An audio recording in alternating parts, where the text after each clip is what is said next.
Hi చెల్లారా, welcome back to our channel.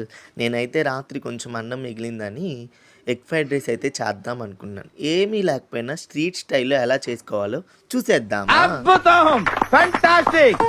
ముందుగా అయితే కళాయి పెట్టుకొని సరిపడా నూనె వేసుకొని తర్వాత నేనైతే 2 ఎగ్స్ తీసుకున్నానండి.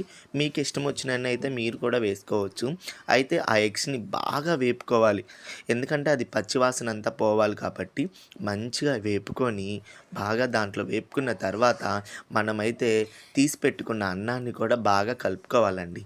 కలుపుకున్న తర్వాత దాంట్లోని రుచికి సరిపడా సాల్ట్, కొంచెం కారం వేసుకొని దాంట్లోనే ఒక half spoon chicken masala, garam masala, ధనియాల పొడి మాత్రం మ్యాండేటరీగా అవి మాత్రం ఖచ్చితంగా వేసుకోవాలండి. తర్వాత నేనైతే ఇక్కడ సూపర్ మార్కెట్లో ఈ ఫ్రైడ్ రైస్ పౌడర్ అయితే కొనుక్కున్నానండి. సరికి అది వేసి చూడు ఎంత బాగుండిద్దో. లాస్ట్లో కొంచెం కొత్తిమీర వేసుకుంటే ఫ్రైడ్ రైస్ రెడీ. ఏదో అనుకున్నాను కానండి, అమ్మో మామూలు విషయం కాదు, చాలా గొప్ప. అసలుకి ఎంత బాగుందంటే అంత బాగుందండి. ఈ వీడియో నచ్చినట్లయితే ప్లీజ్ లైక్, షేర్.